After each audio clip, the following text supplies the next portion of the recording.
Bismillah. On this day, 42 years ago, May 11th, 1981, the great Bob Marley died in Cedars of Lebanon Hospital in Miami, Florida, of a metastatic brain tumor.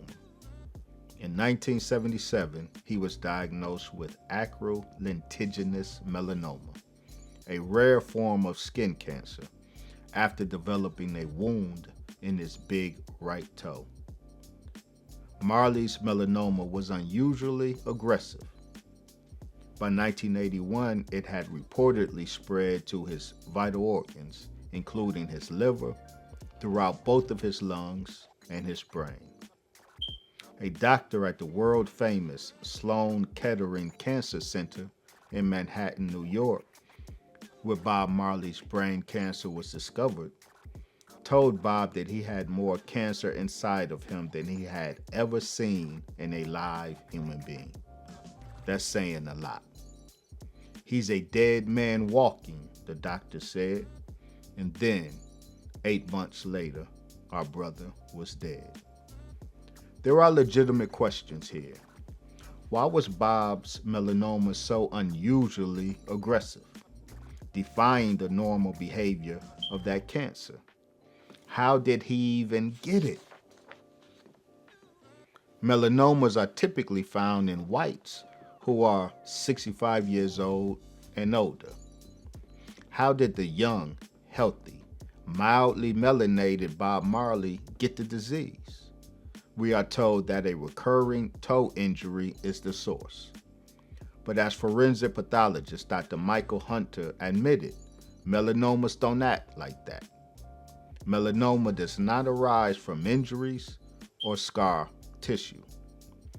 When Bob asked his mother, Cedella Marley Booker, "Why would Jah give me cancer?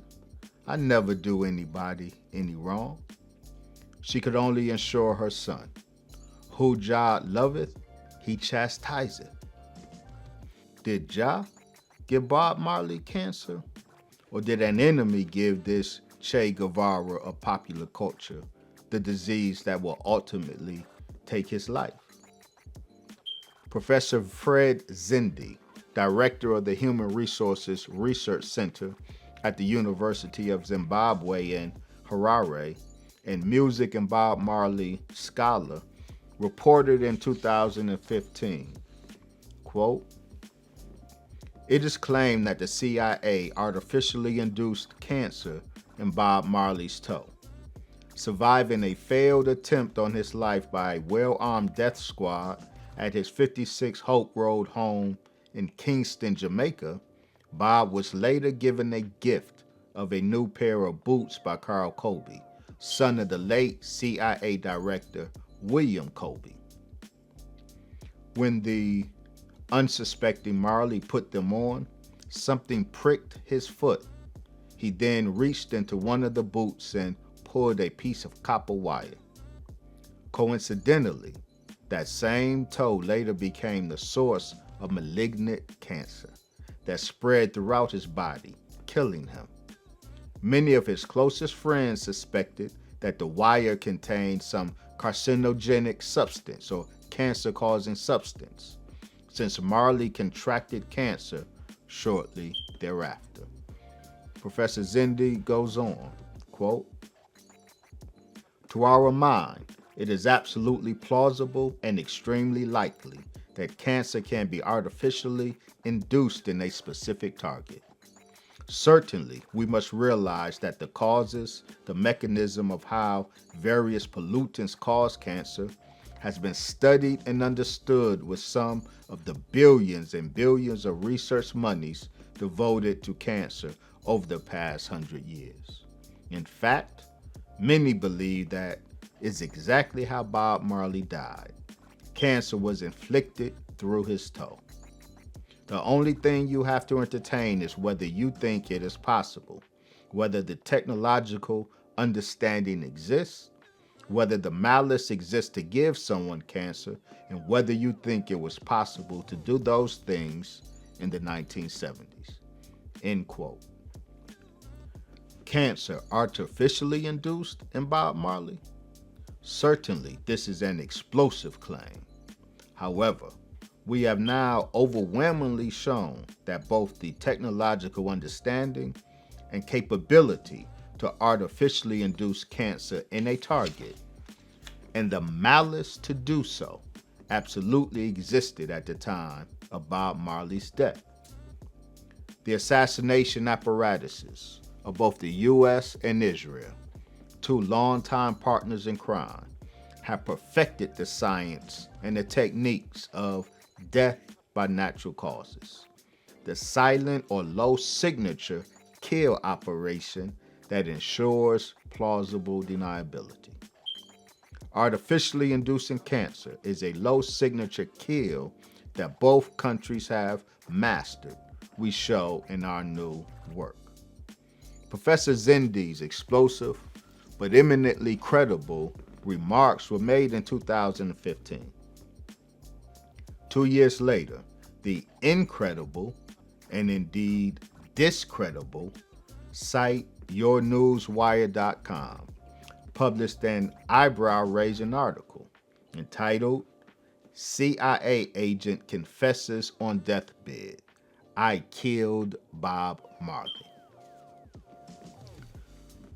The author of the article claims that a retired 29-year operative of the CIA was admitted on November 27, 2017 to Mercy Hospital in Maine and, on his deathbed, confessed to having committed 17 political assassinations on behalf of the agency, including that of Bob Marley. The CIA operative, named Bill Oxley and pictured in his hospital bed with a breathing tube in his nose, claimed that he injected Bob Marley with cancer in the same way that Professor Zindi described in 2015. The story got significant traction. In 2018, rappers T.I. and Busta Rhymes both shared the story on their social media platforms.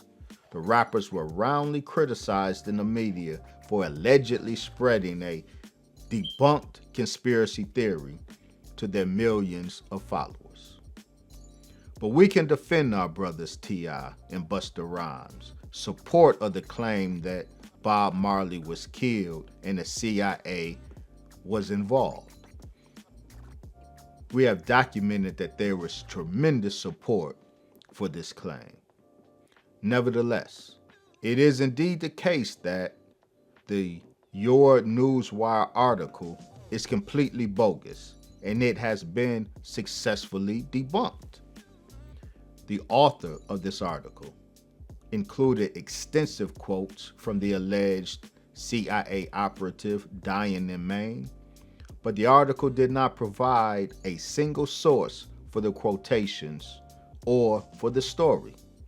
The writer doesn't say where he's getting his information from. Was he at Bill Oxley's bedside himself, or did he hear the story secondhand?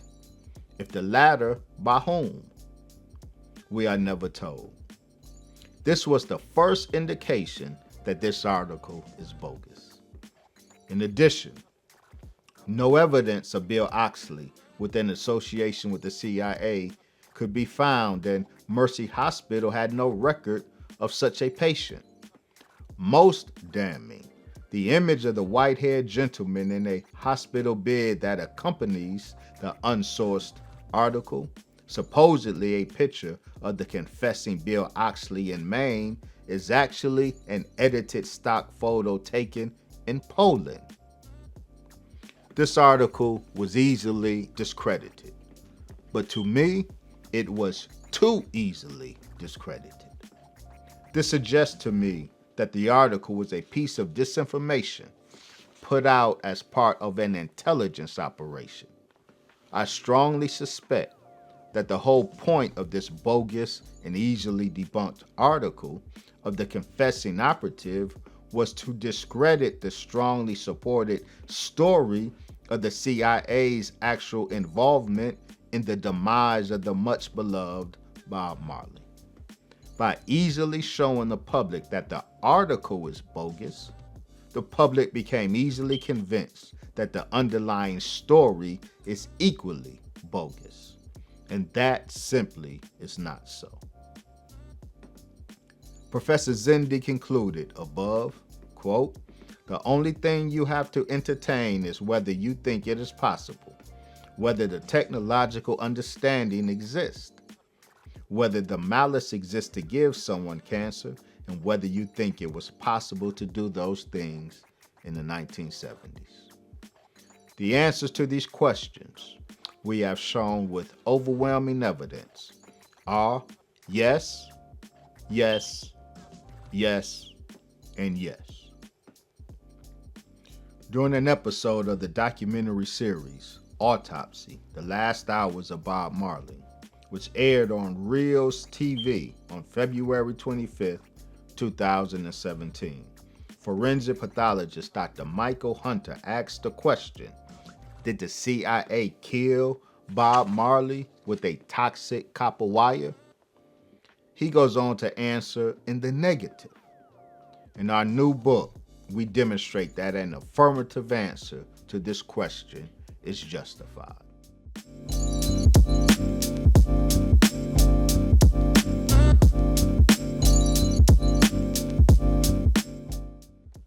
Since the close of World War II, the U.S. has had in place an assassination apparatus, what author William Bloom calls a decapitation squad, operated by the CIA.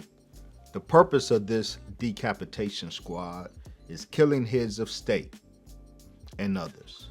It was referred to by former President Lyndon Baines Johnson as Murder Inc., and he implied that it was involved in killing his predecessor, President John F. Kennedy.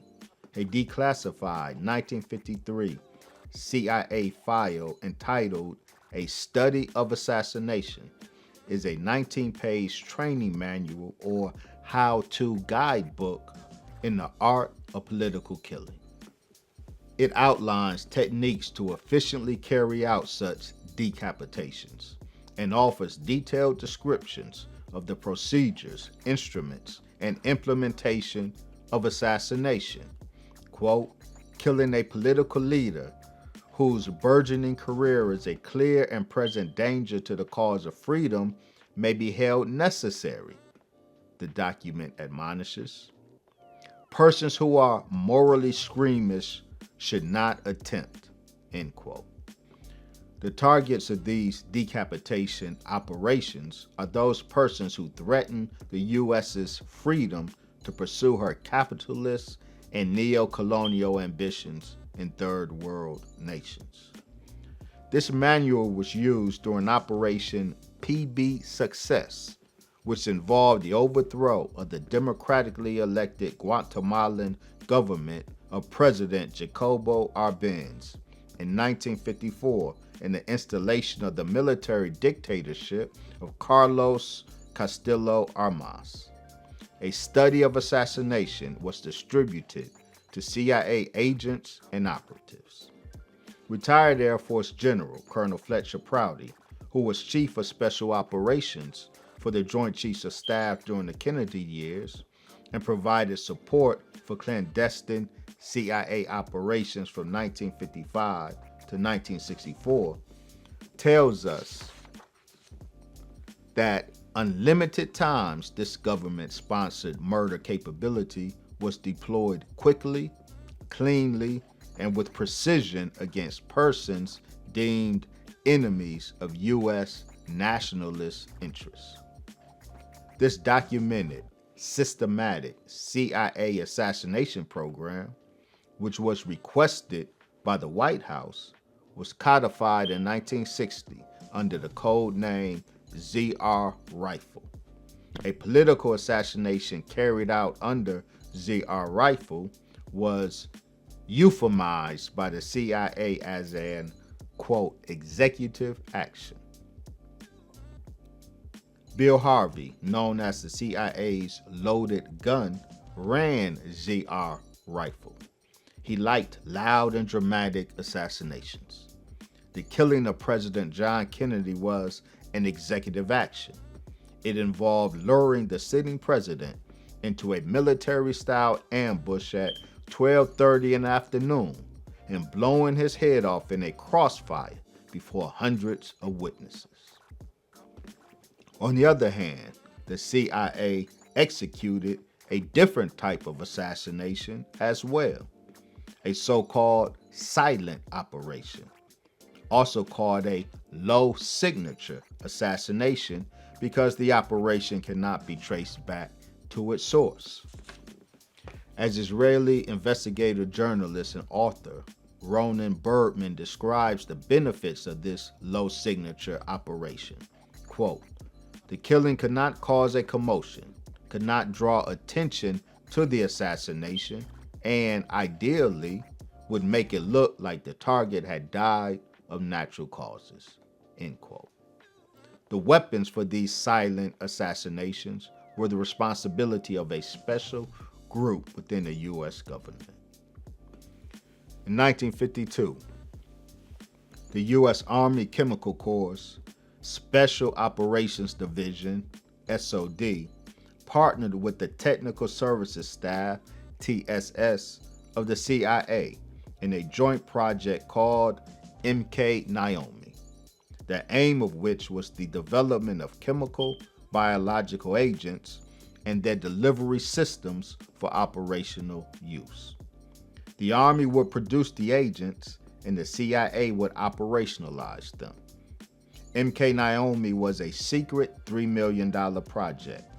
Twice a year, the SOD and TSS men who collaborated on MK Naomi held planning sessions at a remote site where they could brainstorm without interruption.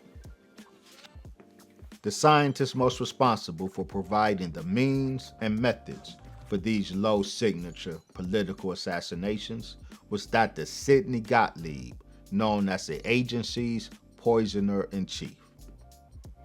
Born in 1918 in New York to Jewish immigrants from Hungary and raised in an Orthodox Jewish home, Gottlieb has been described as Dr. Death himself. He is reportedly the author of the 1953 CIA Assassination Manual. This manual explicitly recommends medical murder as an easy and effective low-signature assassination. On page 10 of the transcription of this document, we read, quote, "In all types of assassinations except terroristic, drugs can be very effective. If the assassin is trained as a doctor or a nurse and the subject is under medical care, this is an easy and rare method," end quote. In other words, kill a target with a drug or poison that is clandestinely administered to him by a doctor or a nurse under whose medical care the target happens to be. This medical skullduggery is a modus operandi of the CIA and of Israel's Mossad. In 1960, Sidney Gottlieb established within the CIA the appropriately named Health Alteration Committee, an internal committee of chemists who looked for unique and plausibly deniable methods of assassinating foreign leaders. The CIA's Health Alteration Committee, or HAC, interfaced with the Army's SOD scientists on many projects and passed on proposals involving the operational use of drugs, chemicals, and biological agents. The HAC's medicine chest at Fort Detrick contained biological agents that could cause diseases such as smallpox, tuberculosis, as well as organic toxins such as snake venom and paralytic shellfish poison. When the CIA's Near East Division targeted Iraqi Colonel Fadil Abbas Mahdawi in February 1960 for incapacitation, they turned to the Health Alteration Committee. As a result, Gottlieb delivered a monogrammed handkerchief to be presented to the Iraqi colonel as a gift. It contained weaponized tuberculosis. Likewise, in April 1963, the CIA planned to gift Cuban leader Fidel Castro with a scuba diving suit contaminated with Madura foot fungus and tuberculosis bacteria. The CIA knew that Castro was a scuba diving enthusiast. These cases illustrate a particular modus operandi of the CIA. Find out the particular love or passion of the target and exploit it with a Trojan gift, like Bob Marley's love for the game of soccer.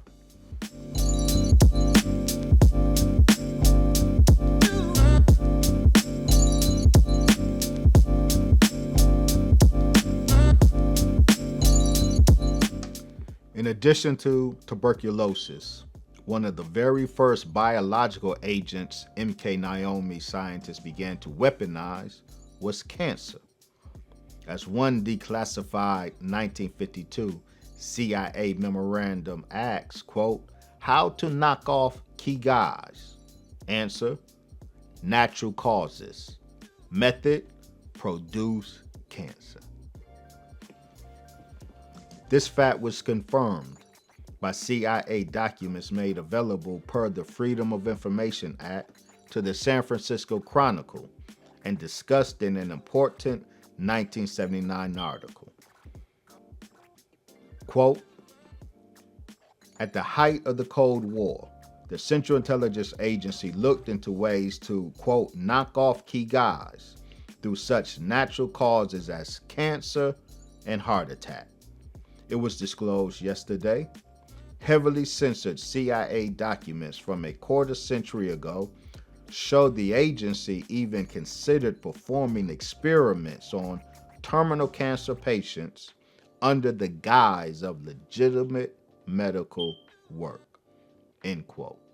For the whole of 20 years before Bob Marley was diagnosed with cancer in his right big toe in 1977, the U.S. had labored to master the techniques of both chemical carcinogenesis and viral oncogenesis.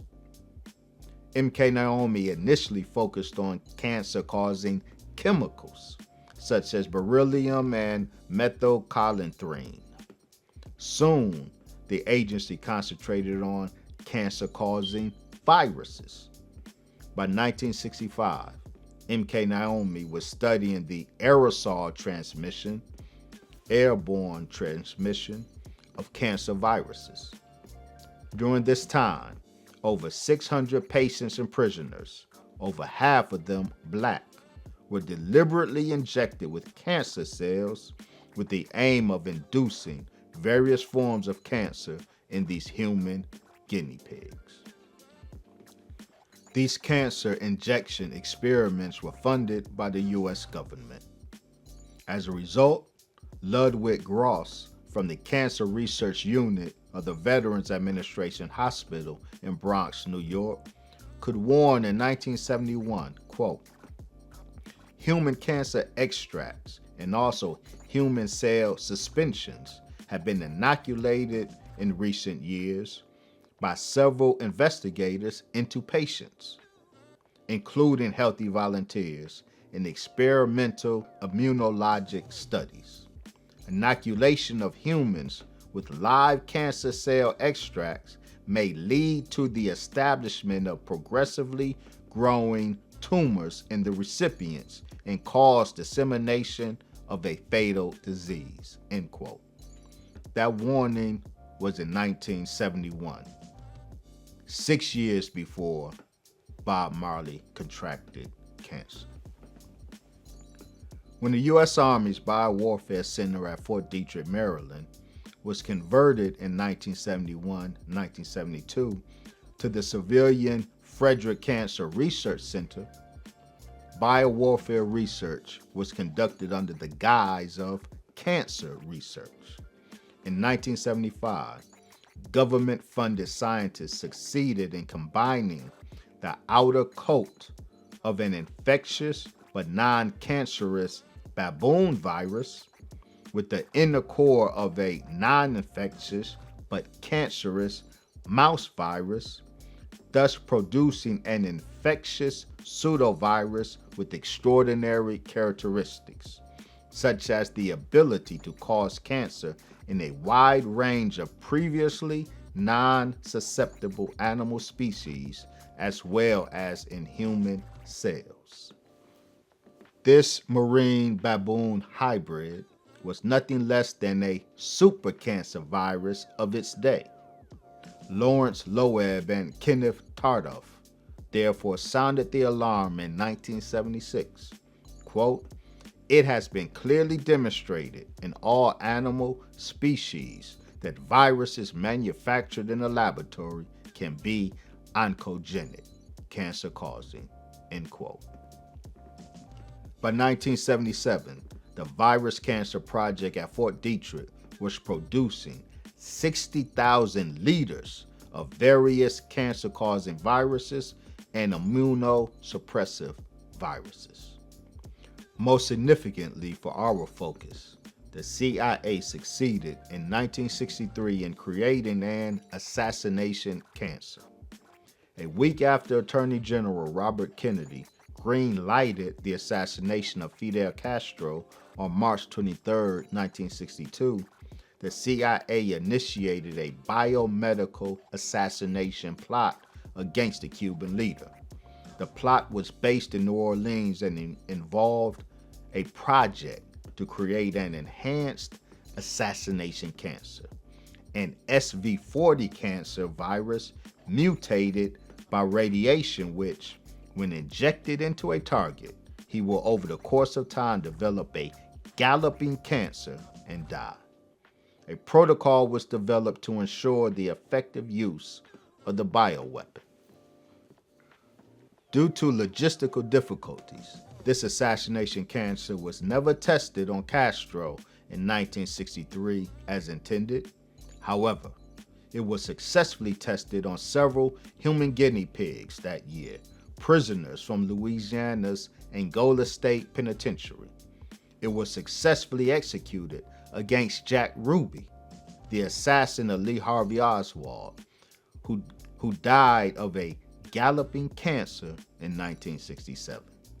According to one investigator, this early version of assassination cancer could have been stored indefinitely at the temperature of liquid nitrogen and brought back into tissue cultures at any time, as potent as ever, to be operationalized.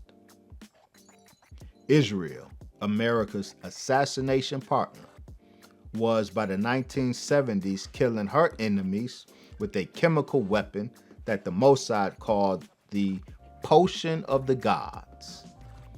It created a leukemia-like condition in the target. The target's autopsy would say he died of a blood cancer. By Bob Marley's day, the CIA had developed a special delivery mechanism for this assassination cancer, described as a, quote, non-discernible microbioloculator. Now that's a mouthful. Non-discernible microbioloculator.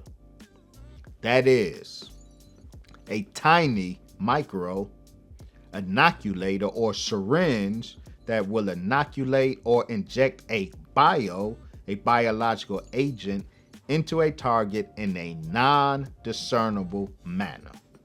The target would not know that he was just injected with cancer. On September 16, 1975, the Senate Select Committee hearing chaired by Idaho Senator Frank Church discussed with CIA Director William Colby the agency's unauthorized storage of toxic agents. At a certain moment during the hearing, Senator Church asked Director Colby if he had brought anything with him, at which point Colby's assistant produced a top-secret CIA weapon from out of a bag on the floor and handed it to Senator Church. It was a black pistol with a scope attached to the top. While it looked conventional enough, this weapon was actually an illustration of what has been described as the CIA's state-of-the-art technology of murder. This was an example of the CIA's infamous non-discernible micro-bio inoculator, resembling a modified Colt 45 pistol equipped with a fat telescopic sight and an electrical firing mechanism.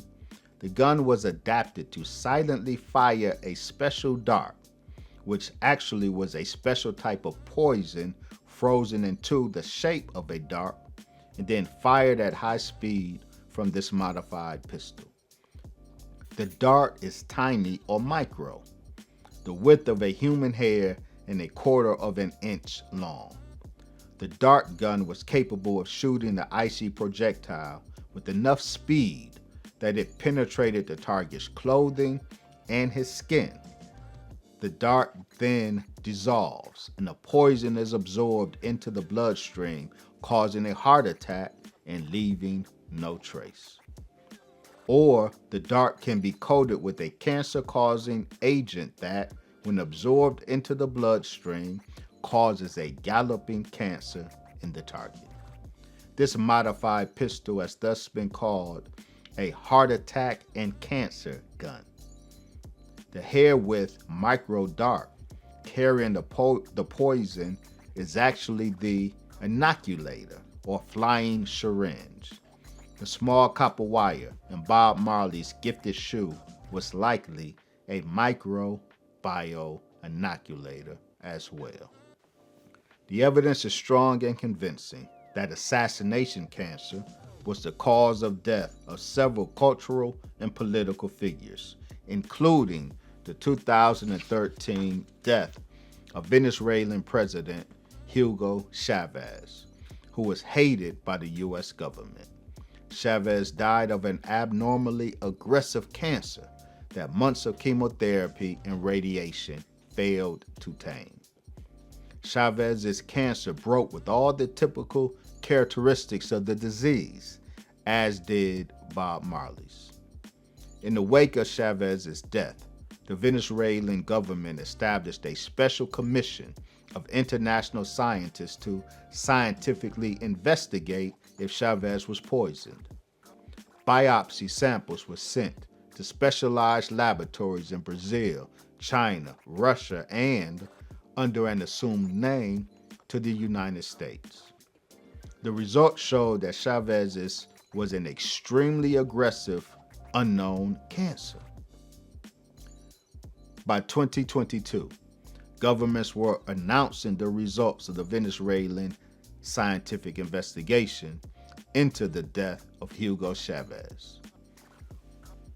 On August 4th, 2022, in the midst of the Russian-Ukrainian conflict, Lieutenant General Igor Kirillov, chief of the radiological, chemical, and biological defense troops of the Russian armed forces, issued a briefing at a press conference outlining threats related to the activities of U.S. biological facilities in the region.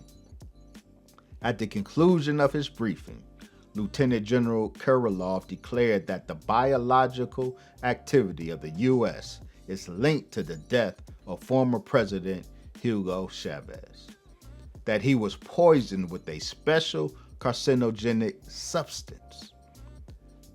This Russian Ministry of Defense representative announced, quote, "In violation of international law, the United States has been involved in the development of drugs that, when administered in the short term, cause chronic disease and develop various forms of cancer." Lieutenant General Kirillov stressed that the forensic examination of Hugo Chavez's death evidenced the atypical course of the cancer, and its resistance to the application of drugs corroborates the cause-effect relationship between the death of the former Venezuelan leader and developments in the field of biological weapons by Washington, D.C.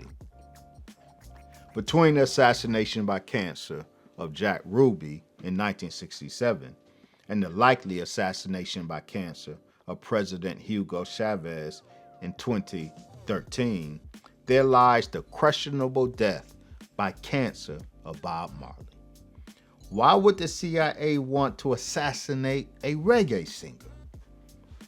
It is because Bob Marley was much, much more than a reggae singer.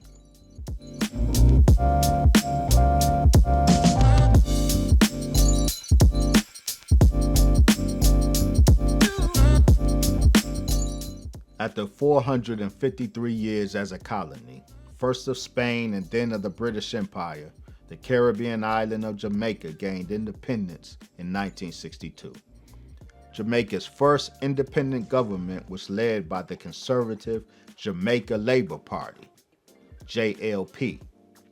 This pleased the United States, who felt that under JLP rule, this island on its doorstep was a safe and ideologically aligned ally, contra that other Caribbean ally or Caribbean island, i.e. Cuba, who is no ally of the United States. This all changed in 1972 when Michael Manley and his left-leaning People's National Party, PNP, won the election. In 1974, Prime Minister Michael Manley stirred the hornet's nest by announcing a policy of democratic socialism. Manley developed a relationship with Cuba's Fidel Castro, and he supported Angola's nationalist movement, the Popular Movement for the Liberation of Angola, MPLA, against whom the U.S. was waging at that time a covert war. Michael Manley's leftist moves turned Jamaica into one of the primary Cold War battlegrounds and placed the island country firmly in the crosshairs of American covert operations. The JLP's Edward Seaga emerged as the reactionary right-wing opposition determined to steer Jamaica on a more U.S.-friendly course. The U.S. embraced Seaga with predictable fervor, and the American eagle hovered fiercely over Jamaica's doomed experiment in democratic socialism, and eventually routed it with the same methods the State Department and the Central Intelligence Agency had used elsewhere.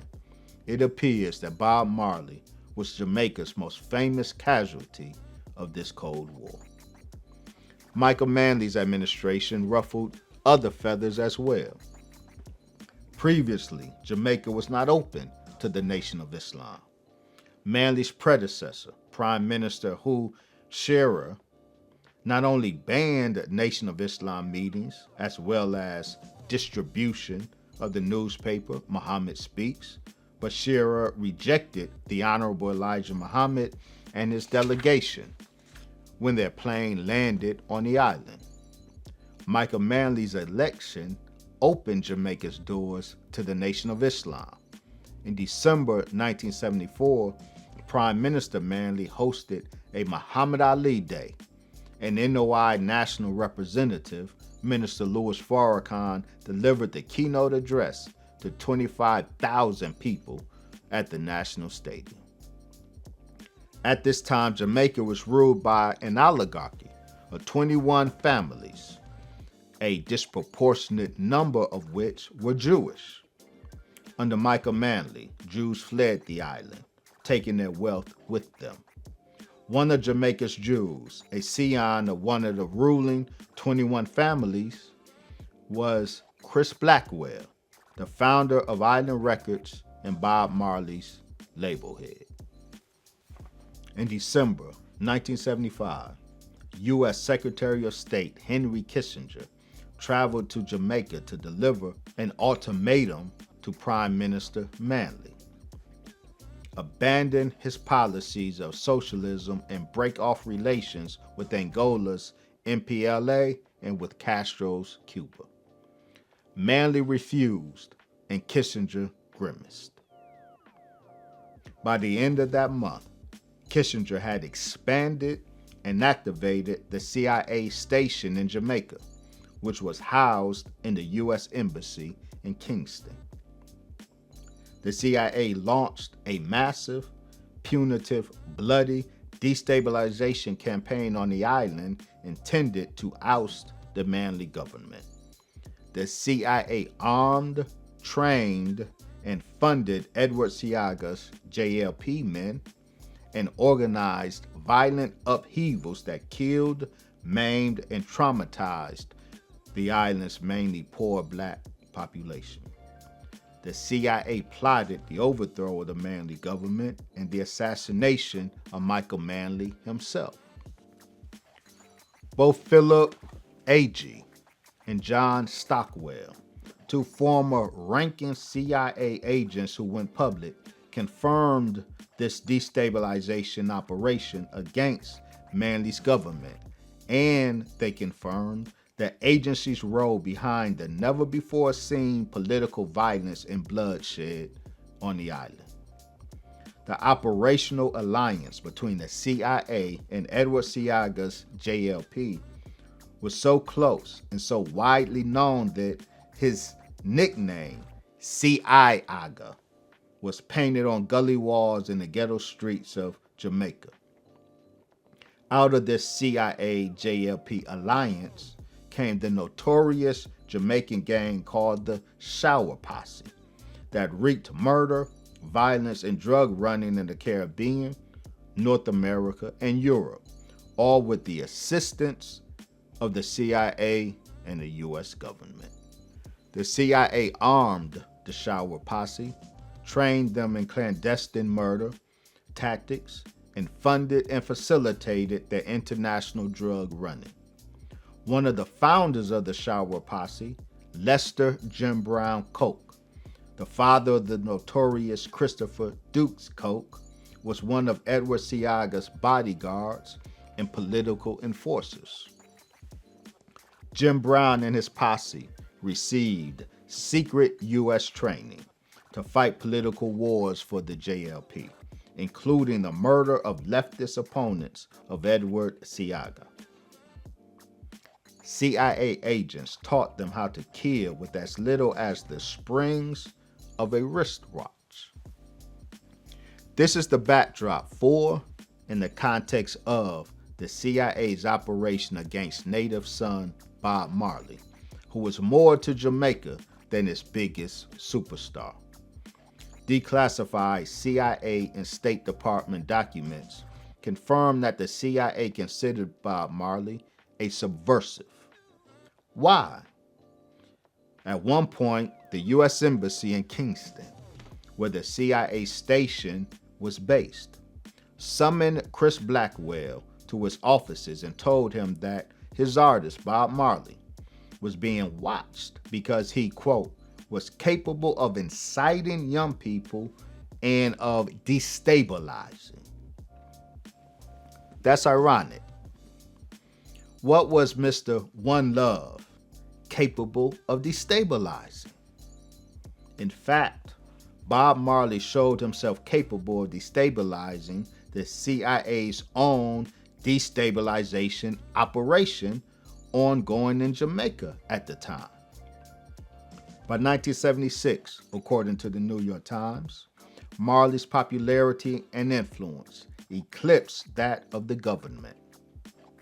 In addition, he had revolutionary appeal on an international scale. The press described him as a hero to the down-pressed of the Third World. Marley had become a lodestar for armed struggle across the globe, from Southeast Asia to the Pacific and to West Africa. In the late 1970s, Nicaraguan Marxist-Leninist insurgents, the Sandinista National Liberation Front, reportedly listened to Bob Marley's music before going into combat with the U.S.-funded Contras. In 1975, Marley was an inspiration to East Timor rebels resisting Indonesian military occupation. Marley's songs were listened to with reverence on transistor wireless radio in the guerrilla camps in Mozambique during the final months of the Zimbabwe War of Liberation. Marley's 1979 track Zimbabwe, which praised communist guerrillas fighting to end white minority rule in Rhodesia, lifted the militants' morale. Bob Marley's revolutionary appeal was indeed destabilizing to the many counter-revolutionary operations that the U.S. was running in the so-called Third World. This is why the CIA considered this ambassador of love and peace as subversive. In April 1978, Bob headlined the One Love Peace concert at Kingston's National Stadium, which attracted 30,000 people. The aim was to celebrate and support a truce that had recently been entered into by the goons of the JLP and the goons of the PNP, thereby offering peace in the streets. The highlight of this concert was Bob calling to the stage and clasping hands with Prime Minister Michael Manley and opposition leader Edward Seaga. Everyone saw this as a breakthrough for peace, but it was all a mirage because the One Love Peace concert was used as a cover to smuggle CIA-supplied weapons to Seaga's forces.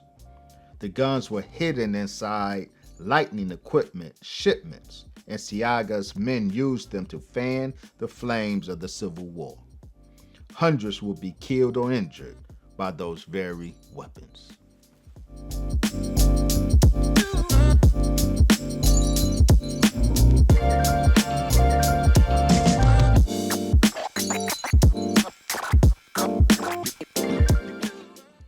Bob was believed to have the power to sway national elections. Thus, both Manley's PNP and Seaga's JLP courted Bob, trying to use his influence to their political advantage. Bob did his best to stay politically neutral, but Michael Manley maneuvered Bob in his December 5th, 1976 Smile Jamaica concert in such a way that it appeared as though Bob and his concert were in support of the PNP. As a consequence, political goons associated with Seaga's CIA-supported JLP warned Bob not to do the concert. When it was clear that Bob would proceed with the Sunday event, he was targeted on that previous Friday. Because of the frequent warnings and threats against Bob's life leading up to the concert, 24-hour protection was arranged for his home studio at 56 Hope Road. Called the Echo Squad, this protection was a loose confederation of gang members from both political parties, as well as protective services men assigned to Bob by the Prime Minister's office. With automatic rifles, the Echo Squad stood round-the-clock guard, allowing no one but members of Bob's band on or off the premises without permission. Bob was well protected until, on cue, his entire protective detail abandoned him. At around 8:35 p.m., all of the security mysteriously disappeared from their posts, leaving the home completely unguarded. Suddenly, two white Datsuns barreled through the iron gates enclosing 56 Hope Road. A 7-man hit team surrounded the house and peppered it with a barrage of rifle and pistol fire. Rita Marley, Bob's wife, was shot and a bullet caught her between the scalp and skull, lifting her off her feet. Band member Louis Griffiths took 2 bullets in his stomach. In the kitchen pantry, a gunman got off 8 shots. 5 of which tore into Bob's manager, Don Taylor, who happened to be standing right in front of Bob. He took the brunt of the assault. One bullet creased Marley's breast below his heart and drilled deep inside his arm. Despite the heavy gunfire, by the grace of Jah, who is Allah, everyone survived the attack. We now know for sure that this ambush was part of the CIA's destabilization operation it was running in Jamaica at the time. The shooters were from the CIA-backed JLP. The 2 leaders of the ambush, it is reported, were Edward Seaga's personal bodyguard, Lester Jim Brown Coke, and JLP gunman Carl B. Mitchell. Mitchell later revealed that the CIA contracted him to organize the hit on Bob Marley. In the summer of 1977, when Prime Minister Michael Manley visited London while Bob Marley was staying there in self-exile, the Prime Minister requested Bob and his manager, Don Taylor, meet him at the Jamaican Embassy in Kensington Gore, central London. The Prime Minister told Bob and Don that he knew for certain that responsibility for the shooting lay directly with the CIA, and that he was sure that Bob Marley would want to know the true cause and reason behind the shooting. It was in the same year that the U.S. Embassy in Jamaica summoned Chris Blackwell and let him know that the CIA considered Bob Marley a subversive, destabilizing force who was capable of inciting young people. The One Love Peace concert, which was hijacked by the CIA to smuggle weapons into Jamaica, occurred in April 1978. That summer in June, on a bright Wednesday afternoon, Bob Marley and his manager, Don Taylor, who was most severely injured in the ambush, were taken by a JLP thug named Tech Life to a Kingston ghetto called McGregor Gully, where a hood court was in session and ghetto justice was being executed.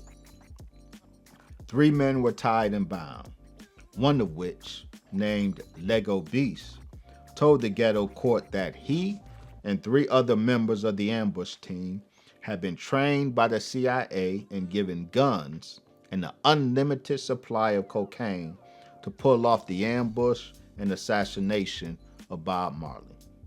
According to Don Taylor, who recounts the story himself, 2 of the men were hanged and 1 was shot in the head in front of Bob Marley, who was offered the opportunity to personally carry out the executions. He, Bob, unemotionally declined, according to Don Taylor.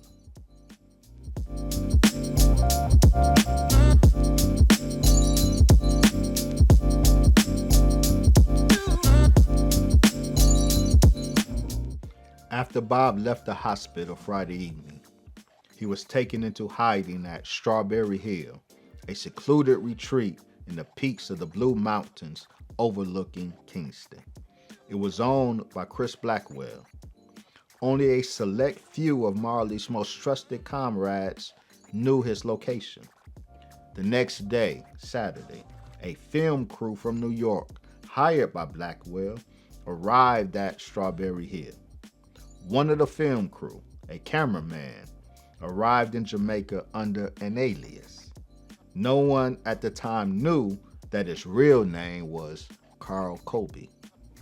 Carl Colby was the son of former CIA Director William Colby, known as the quintessential gray man, which is an intelligence term describing the ideal spy who can hide in plain sight. The gray man is so inconspicuous that he can never catch the waiter's eye in the restaurant. That was the skill of William Colby, which he honed over 25 years with the CIA. He is the architect of the agency's dirtiest tricks, and he pioneered U.S. counterinsurgency warfare. The most important detail about William Colby, for our purposes, is this.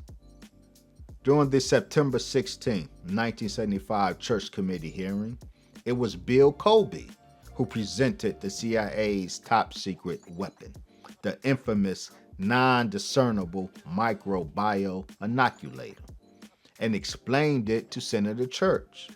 As we saw above, this microbio inoculator is capable of firing a special non-discernible dart at a target that could either cause an instant heart attack or cause cancer if coated with a carcinogenic substance. It was Bill Colby who presented this weapon to Congress in 1975 and explained it to them, a year before his son arrived under an alias at Bob Marley's hiding place on Strawberry Hill and presented Bob with a pair of soccer cleats that had a mysterious copper wire in them that pricked Bob's toe, the very toe that would develop cancer months later. In November 1975, President Gerald Ford replaced Colby as Director of Central Intelligence with George H.W. Bush. However, Colby stayed on until January 1976. In any case, Bill Colby's departure from the CIA in January 1976 was a mere formality. As the motto goes, once CIA, always CIA. And William Colby personified that motto. He never left the intelligence community. As late as 1978, George Bush and his successor, Admiral Stansfield Turner, brought Colby back to help train the new recruits, and Director Bush would call Colby to, quote, pick his brain. This was over a year after the attempted assassination of Bob Marley. Bill Colby never left the world of clandestine and covert operations, and the whole Jamaica destabilization op has the contours of Bill Colby's profile. It was this man's son, Carl Colby, who arrived in Jamaica under an alias and infiltrated the film crew who filmed Bob Marley at Strawberry Hill, where he was hiding out after the failed CIA organized assassination attempt the night before. On Sunday, December 5th, the night of the Smile Jamaica concert, Carl Colby returned to Strawberry Hill, this time without his camera. Instead, he had with him a pair of soccer boots, which he intended to gift to Bob Marley, who was a soccer enthusiast. Music and football, or soccer, were his twin passions. According to a number of persons present, including Oscar-winning cinematographer Lee Lu Lee, as well as Bob Marley's personal physician, Dr. Carlton Frazier, Marley was given the shoes. He tried them on, and when he did, a small copper wire embedded in the right shoe poked the artist in his big toe. Bob said, "Ouch," and pulled the wire out.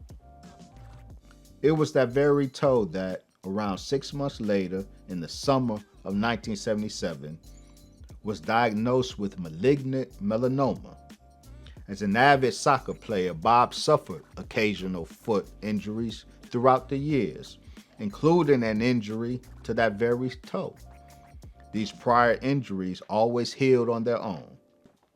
After the prick by the copper wire in the CIA-gifted soccer boots at Strawberry Hill, things took a different turn. When he injured the toe during a soccer game in Paris in May 1977, instead of healing, it degenerated. Melanoma does not arise from injuries or scar tissue, so none of his soccer injuries could be the cause of Bob Marley's cancer. On the other hand, the suspected murder by cancer operation that targeted Bob Marley on Sunday, December 5th, 1976, possessed all of the hallmarks of a traditional CIA operation. 1. Toxic gifts. The CIA tried to exploit Fidel Castro's known indulgences with poisoned gifts. They wanted to kill the Cuban leader through his love of cigars, so they prepared boxes of his favorite brand packed with explosives and laced with botulinum toxin. The weaponized cigars were to be given to Castro as gifts by a cooperating New York police officer who was responsible for the leader's security while he visited the city. The agency also wanted to kill Castro through his love of scuba diving, so they plotted to poison him with a diving suit that would be presented to him as a gift. The suit would be contaminated with Maduro foot fungus and tuberculosis. It is well known that Bob Marley's two passions were music and football or soccer. Whenever he was not doing one, he was doing the other. Thus, the circumstance that the CIA exploited Marley's love for soccer to kill him with a Trojan horse gift of football sneakers that were contaminated in some way with a toxin is standard agency modus operandi. Weaponizing a target's shoes is also agency MO. The CIA planned to dust Castro's shoes with the toxin thallium when he put them outside his hotel room door to be shined. 2. Microbio-inoculators. If the small copper wire embedded in the soccer shoe that Bob Marley put on was treated with a carcinogenic toxin, then the wire served as a microbio-inoculator, inoculating Bob's foot with the biological substance. This is consistent with CIA MO also. For example, the CIA prepared a paper-made ballpoint pen for a Castro job. The papermate was outfitted with a tiny needle, a makeshift hypodermic syringe that, with a non-discernible poke, can deliver the toxin Black Leaf 40 into its victim, Castro. The hidden needle is a microbio-inoculator. Most famous, of course, is the dart. For the dart gun presented by or to the church committee by Bill Cosby himself. The ammunition was a poison frozen into a tiny quarter-inch dart the width of a human head. This dart is a non-discernible flying syringe, a microbio-inoculator that can deliver a carcinogenic toxin. The tiny needle, the frozen dart, and the copper wire are all microbio-inoculators. 3. Kill team disguised as film crew. The claim is that the film crew from New York, hired by Chris Blackwell to film the Smile Jamaica concert, actually consisted of a kill team led by Carl Colby, son of the architect of the CIA's dirtiest tricks, former director Bill Colby. Posing as a camera crew, the assassins were able to get close to the target to deliver the poisoned gift of football sneakers. This is consistent with a planned CIA operation 5 years earlier to kill Castro during his state visit to Chile in December 1971. The assassins will pose as a film crew equipped with counterfeit press credentials, allowing them to infiltrate a press conference with cameras containing a camouflaged gun to kill the visiting leader. All of this indicates that the suggested murder by cancer operation that targeted Marley on Sunday, December 5th, 1976, possessed all of the hallmarks of a traditional CIA operation. The kill team disguised as a film crew, exploiting the target's known love soccer with a Trojan horse gift, soccer cleats, the use of a microbial inoculator, the copper wire, and the gifted shoes to deliver the lethal toxin, a carcinogenic substance. These events of Sunday, December 5th at Strawberry Hill, must surely be seen in the context of the events of Friday, December 3rd at 56 Hope Road, the CIA organized shooting of Bob Marley. The CIA's known involvement in Friday's failed assassination attempt makes the charge of a second CIA-involved assassination attempt on Sunday, a biological assassination attempt, eminently credible.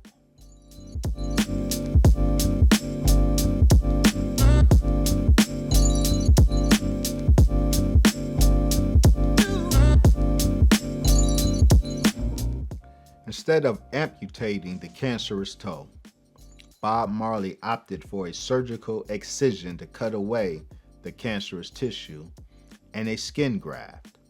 This was done at Cedars of Lebanon Hospital, now University of Miami Hospital, by Dr. William Bacon, a renowned black orthopedic surgeon. The surgery was reported as a tremendous success. Bob's close friends say his toe healed beautifully, and he was able to play hard soccer for 2 years afterwards with no issue. At the start of the U.S. leg of the tour for his Uprising album in September 1980, Bob passed a medical exam and a doctor cleared him to perform, even though, in fact, by that time Bob started to not feel well and was not in the best health condition for such a strenuous tour. Before the tour, Bob started to have strange maladies, such as headaches and nosebleeds, according to Dr. Carlton Fraser, Bob's personal physician. So he and others were shocked that a U.S. doctor cleared Bob to tour. Their suspicions were soon proven correct in New York. During a Madison Square Garden performance on September 19, 1980, Bob Marley fell ill and almost fainted, causing him to cut short the show. The next morning, while jogging through Central Park, Bob Marley suffered a stroke and collapsed with a seizure. His team rushed him to Sloan Kettering Cancer Center in Manhattan, where a neurological exam showed brain cancer.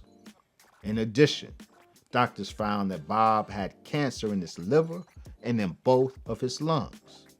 Bob was in fact suffering from a galloping cancer. The doctors advised that he only had 3 weeks to live. Yet a medical exam missed all of this. And therein lies the mystery. With so much cancer in Bob's body, how did doctors pass his medical exam and clear him for the tour? One of the doctors that treated Bob probably gives us the answer to this mystery. Prominent Bahamian doctor, Dr. Philip Thompson of the University of the West Indies in St. Andrew, has said that some highly connected people tried to coerce him, Dr. Thompson, into ceasing his treatment of Bob Marley. Dr. Thompson says he refused to succumb to their pressure, and Dr. Thompson therefore reportedly believed that Bob was murdered with this illness.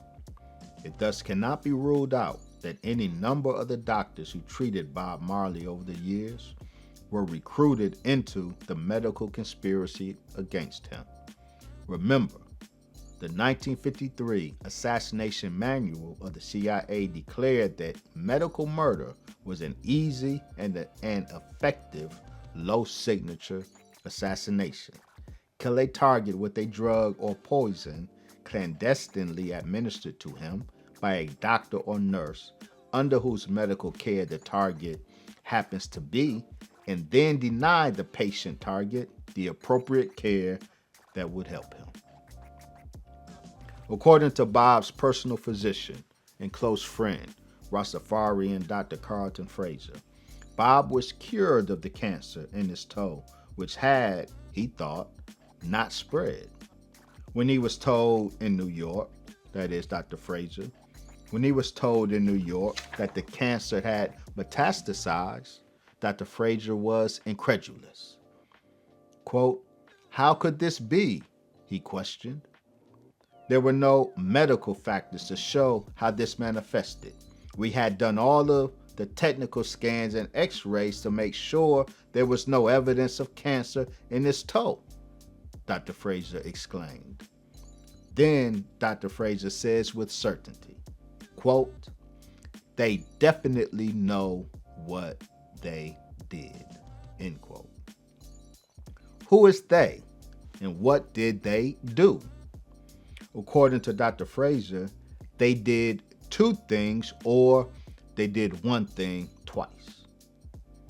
Dr. Fraser was one of those present on Strawberry Hill on December 5th, 1976, and he witnessed Carl Colby give Bob Marley the soccer shoes, and he witnessed Bob's toe get pricked by the copper wire within the shoe. According to a 2021 interview with the newspaper Jamaica Observer, Dr. Fraser is convinced that Bob's cancer began with that copper wire. However, he believes that the cancer in the toe was caught before it spread, and that after the 1977 surgical excision and during the uprising tour that began May 30th, 1980, Bob was deliberately infected with cancer a second time, Dr. Fraser believes. They know what they did, he says. After the New York doctors gave Bob Marley a death announcement, he and his team sought alternative medical treatment in Bavaria, Germany, under the care of Dr. Joseph Isos. What no one in Bob's team knew at the time is that during World War II, Isos was a Nazi doctor, a protege of the notorious Angel of Death, Dr. Joseph Mengele. Dr. Isos himself was a deep racist, according to Bob's mother, Cedella Marley Booker. In the very first encounter between the Black King of Reggae and the Nazi doctor of Germany, Isos looked Bob up and down, and seeing that Bob was sickly and bald from the chemotherapy, said with disdain to the pitiful figure standing before him, quote, "I hear you're one of the most dangerous black men in the world, but you don't look so dangerous to me," end quote. Isos revealed that the person or persons who alerted him to the fact that Bob was such a dangerous black man advised Isos not to treat him. And while Dr. Isos did ostensibly treat Bob for 6 months, what those who were with Bob in Germany say is that Isos actually tortured Bob Marley rather than treated him. Then Isos told Bob's already grieving mother that her son is going to die, and he literally kicked the dying Black King out of his clinic, giving Bob and his party 24 hours to leave Isos' facility. A plane was chartered, and Bob Marley and his loved ones headed for home in Jamaica. But Bob took a turn for the worse while in flight, so the plane landed in Miami, Florida. Bob was rushed to Cedars of Lebanon Hospital, where he died 2 days later. Our conclusion is Bob Marley's cause of death was not natural causes. His cause of death was regicide. Regicide is a word that means the purposeful killing of a king. Bob Nestor Marley was a great soul. Not just a gifted soul, but a soul that yearned for the redemption of his people around the world. He was a Jamaica-born prophet of love and peace, and it is specifically the peace that he labored for that made him a threat. For he labored for peace in the ghettos of Jamaica, areas that bore the greatest brunt of the civil war that U.S. Secretary of State Henry Kissinger and his CIA spawned. Black on black political violence was the operational mandate of the CIA's destabilization operation in Jamaica, and Bob Marley's message of black self-love, peace, and unity was an operational threat to the CIA's cause. And totally consumed by its Cold War zeal, the CIA made Bob Marley the most famous Jamaican casualty of the Cold War. May Allah, Jah, be pleased with our dear brother Bob Marley, and may he make his legacy endure forever. Amen.